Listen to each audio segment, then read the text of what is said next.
أعوذ بالله من الشيطان الرجيم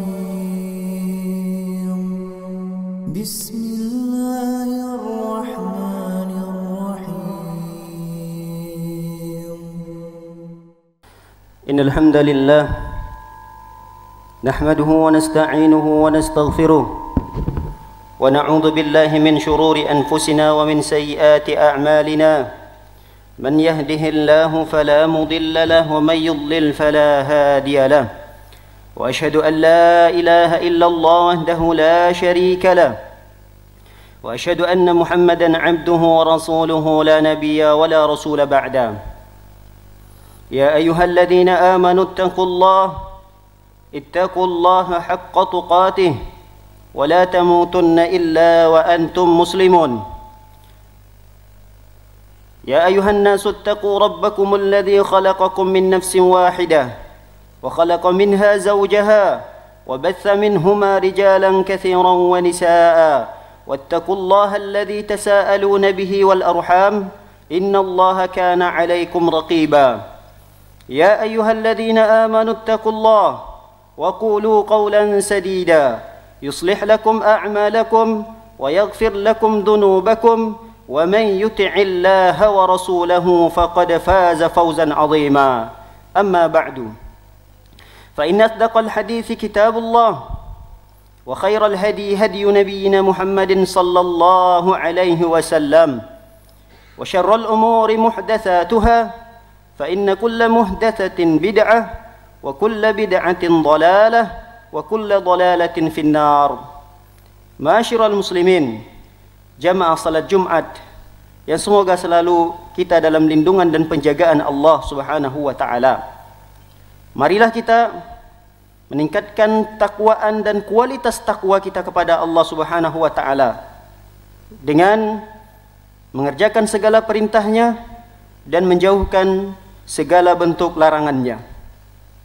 Ma'asyiral muslimin, jamaah salat Jumat yang semoga kita selalu dalam penjagaan Allah Subhanahu wa taala. Salah satu dari nama Allah Subhanahu wa taala yang maha indah adalah Al-Wahhab. Ada 3 kali atau 3 kata pengulangan yang kita dapatkan pada Al-Quran kalimat Al-Wahhab ini di ayat yang berbeda-beda. Di antaranya adalah doa Nabi Sulaiman alaihissalam. Beliau pernah berdoa kepada Allah Subhanahu wa taala, Rabbighfirli wa habli mulkan la yanbaghi li ahadin min ba'di innaka antal wahhab. Kata beliau berdoa kepada Allah, ya Allah, ampuni dosaku dan berilah aku kerajaan yang tidak engkau berikan kepada siapapun setelahku, karena sesungguhnya engkau adalah Al-Wahhab. Apa arti Al-Wahhab? Para ulama mengatakan Al-Wahhab adalah maha memberi. Al-Wahhab artinya adalah maha memberi. Ditafsirkan oleh para ulama, kata Al-Wahhab ini adalah Allah Subhanahu wa taala maha memberi, yang pemberian Allah Subhanahu wa taala tidak terputus. Ini yang pertama. Yang kedua, pemberian Allah Subhanahu wa taala itu jumlahnya sangatlah banyak. Yang ketiga, bahwa pemberian Allah Subhanahu wa taala berbagai macam bentuk dan jenisnya. Yang keempat, pemberian Allah Subhanahu wa taala tanpa pamrih. Tidak ada sama sekali kepentingan di saat Allah Subhanahu wa taala memberikan kepada makhluknya. 4 kriteria inilah yang ada pada kata Al-Wahhab, yang merupakan salah satu nama dan sifat Allah Subhanahu wa taala. Mungkin kita sebagai manusia juga memberi. Kita sebagai suami memberi istri, kita sebagai ayah memberi anak kita, kita sebagai guru memberi murid, kita sebagai orang kaya memberi kepada orang miskin, kita sebagai bos memberi kepada karyawan kita. Namun, apakah sifat pemberi kita sama dengan sifat pemberi Allah? Namanya sama, namun hakikatnya berbeda. Karena 4 kriteria ini tidak ada pada diri kita. Kita yang memberi, apakah pemberian kita itu terus menerus tanpa terhenti? Kita memberi, apakah pemberian kita itu sudah banyak? Apakah kita memberi dalam jumlah yang begitu banyak? Apakah kita pernah menyantuni seluruh orang miskin yang ada di Kabupaten Bekasi ini? Andai kata ada, memang mungkin dia adalah orang kaya nomor 1 di Kabupaten Bekasi ini. Namun yang menjadi pertanyaannya, kriteria yang ketiga, apakah pemberiannya dalam jenis dan bentuk yang bermacam-macam? Dia tidak hanya memberikan makanan kepada orang miskin tersebut, dia memberikan pakaian, dia memberikan kendaraan, dia memberikan tempat tinggal. Tidak mungkin. Yang itu hanya dimiliki oleh Al-Wahhab, Allah Subhanahu wa ta'ala. Dan apakah pemberian kita itu sama sekali tidak ada kepentingannya? Apakah pemberian kita itu sama sekali tanpa ada pamrih, tidak minta untuk dibalas? Tidak mungkin. Mungkin 1-2 kali pemberian kita tanpa pamrih, ikhlas karena Allah Subhanahu wa ta'ala. Tapi pemberian Allah Subhanahu wa ta'ala tidak mengharapkan apapun dari makhluknya. Masyarul muslimin jamaah salat Jumat yang dimuliakan oleh Allah Subhanahu wa ta'ala. Oleh karenanya Allah Subhanahu wa ta'ala menegaskan bahwa Al-Wahhab, Sang Maha Memberi ini hanyalah Allah Subhanahu wa ta'ala. Ditegaskan lagi dalam hadis qudsi, Rasulullah sallallahu alaihi wasallam bersabda, Allah Subhanahu wa ta'ala berfirman, Ya ibadi, law anna awwalakum wa akhirakum wa insakum wa jinnakum. Wahai hamba-hambaku, kata Allah Subhanahu wa ta'ala, kalian wahai manusia dan jin, dari awal sampai akhir, dari manusia pertama sampai nanti manusia terakhir, dari jin yang pertama sampai jin yang terakhir, qamu fi sa'idin wahidin, kalian semuanya berdiri di dataran yang sama.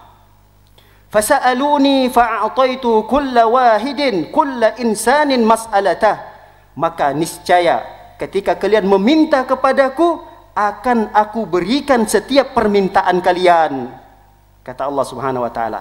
Berkumpullah kalian semuanya, lalu meminta kepadaku, kata Allah Subhanahu wa ta'ala, niscaya pasti akan aku berikan setiap permintaan kalian. Apakah Allah rugi? Tidak. Dijelaskan oleh Allah Subhanahu wa ta'ala, ma naqasa dzalika mimma indi, semua permintaan kalian itu tidak akan mengurangi apa yang ada pada diriku, kata Allah Subhanahu wa ta'ala. Illa kama yanqusul mikhyat idza udkhilal bahar, kecuali hanya sedikit. Cuma sedikit apa yang ada di sisi Allah itu berkurang di saat Allah memberikan setiap permintaan makhluknya dari awal sampai akhir. Sebagaimana kata Rasulullah sallallahu alaihi wasallam, jika kalian memasukkan sebatang jarum ke dalam lautan yang begitu luas, masukkan jarum di tengah lautan, lalu jarum itu diangkat, kira-kira berapa persen air laut itu berkurang? Seperti itulah kekuasaan Allah Subhanahu wa ta'ala. Saking banyaknya pemberian yang Allah sudah berikan kepada makhluknya, sama sekali tidak akan mengurangi apa yang ada di sisi Allah Subhanahu wa ta'ala. Mungkin ada pertanyaan, apa perbedaan antara kata Al-Wahhab dengan Ar-Razzaq? Al-Wahhab maha memberi, Ar-Razzaq maha memberi rizki. Kata para ulama, Al-Wahhab adalah Allah Subhanahu wa ta'ala, Sang Maha Pemberi, apa saja yang Allah kehendaki dan kepada siapa saja yang Allah kehendaki. Adapun Ar-Razzaq, Allah memberi kepada siapa saja yang menginginkan sesuatu itu diiringi dengan usaha, menempuh jalan untuk mendapatkannya, maka Allah akan berikan. Siapa orang yang ingin mendapatkan rezeki, mendapatkan uang, tidak ada jalan kecuali dia harus menempuh bekerja, maka Allah akan berikan rezeki tersebut. Ada seseorang yang minta anak, dia tidak akan bisa mendapatkan itu kecuali harus menempuhnya, berikhtiar untuk mencari istri yang dia nikahi. Seseorang ingin sehat, maka nikmat sehat itu tidak akan Allah berikan kecuali orang-orang yang juga berusaha untuk menempuhnya. Misal dengan cara menjaga makanan, rutin berolahraga, Allah akan berikan. Inilah perbedaan Al-Wahhab dengan Ar-Razzaq. Lalu apa yang harusnya kita minta dan yang paling penting kita mohon dan minta kepada Allah Subhanahu wa ta'ala di dunia ini? sebagaimana yang diajarkan oleh Allah Subhanahu wa taala dalam Al-Qur'an. Yang paling penting kita mohon dan minta kepada Allah Subhanahu wa taala agar Allah memberikan kita rahmatnya, memberikan kita kasih sayangnya, sebagaimana doa yang diajarkan oleh Allah Subhanahu wa taala, Rabbana la tuzi' qulubana ba'da idh hadaitana wa hab lana min ladunka rahmah innaka antal wahhab. Kata Allah Subhanahu wa taala, Rabbana la tuzi' qulubana, ya Allah, jangan engkau palingkan hati kami, jangan engkau gelincirkan hati kami kepada kesesatan setelah engkau beri kami hidayah ya Allah. Wa hab lana min ladunka rahmah, ya Allah, berikanlah kami rahmat dari sisimu. Ya Allah, berikanlah kami kasih sayang dari sisimu ya Allah. Innaka antal wahhab, karena sesungguhnya engkau adalah sang maha memberi. Kenapa kita harus meminta rahmat? Dan ini yang paling penting kita minta kepada Allah Subhanahu wa taala, karena rahmat Allah Subhanahu wa taala lah kita bisa hidup di dunia ini. Karena dengan rahmat Allah Subhanahu wa taala yang sedikit menjadi cukup. Karena rahmat Allah Subhanahu wa taala, Allah berikan kita sifat ridha terhadap yang sedikit yang Allah berikan. Dan karena rahmat Allah Subhanahu wa taala, rizki yang banyak yang Allah titipkan kepada kita, kita pun berbagi kepada orang lain. Oleh karenanya rahmat Allah Subhanahu wa taala sangat penting untuk kita minta. Wa hab lana min ladunka rahmah innaka antal wahhab.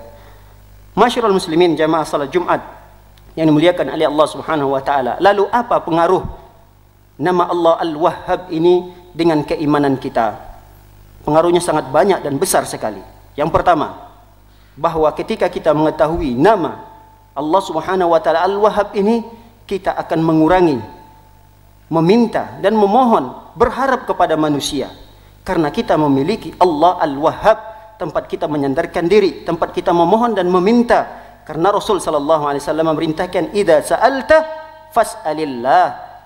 Jika kalian ingin memohon dan meminta, maka mintalah kepada Allah Subhanahu wa taala.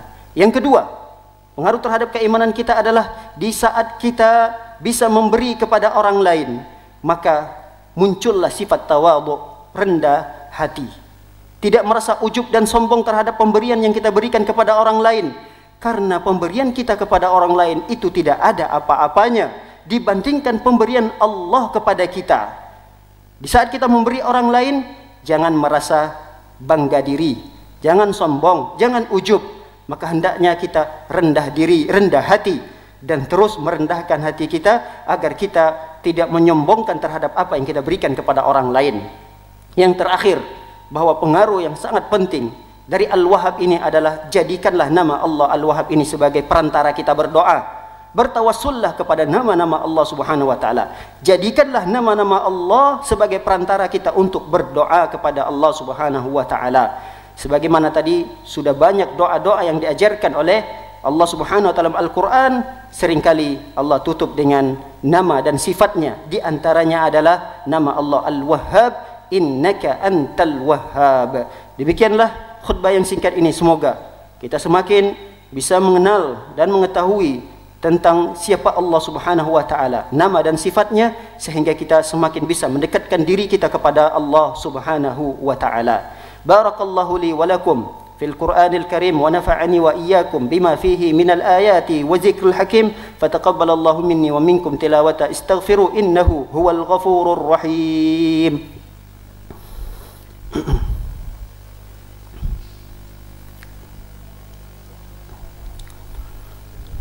الحمد لله على إحسانه وشكر له على توفيقه وامتنانه وأشهد أن لا إله إلا الله وحده لا شريك له تعظيما لشأنه وأشهد أن محمدا عبده ورسوله الداعي إلى رضوانه وصلى الله وسلم وبارك عليه وعلى آله وأصحابه وإخوانه. يا أيها الذين آمنوا اتقوا الله حق تقاته ولا تموتن إلا وأنتم مسلمون. إن الله وملائكته يصلون على النبي يا أيها الذين آمنوا صلوا عليه وسلموا تسليما. اللهم صل على محمد وعلى آل محمد كما صليت على إبراهيم وعلى آل إبراهيم إنك حميد مجيد. اللهم بارك على محمد وعلى آل محمد كما باركت على إبراهيم وعلى آل إبراهيم إنك حميد مجيد. اللهم اغفر للمسلمين والمسلمات والمؤمنين والمؤمنات الأحياء منهم والأموات برحمتك يا أرحم الراحمين. اللهم اغفر لنا ذنوبنا ولوالدينا وارحمهم كما ربونا صغارا. ربنا هب لنا من أزواجنا وذرياتنا قرة أعين واجعلنا للمتقين إماما. ربنا هب لنا من أزواجنا وذريتنا قرة أعين واجعلنا للمتقين إماما. ربنا لا تزغ قلوبنا بعد إذ هديتنا وهب لنا من لدنك رحمة إنك أنت الوهاب. ربنا آتنا في الدنيا حسنة وفي الآخرة حسنة وقنا عذاب النار. وصلى الله وسلم وبارك عليه وعلى آله وصحبه وسلم. أخير دعوانا أن الحمد لله رب العالمين.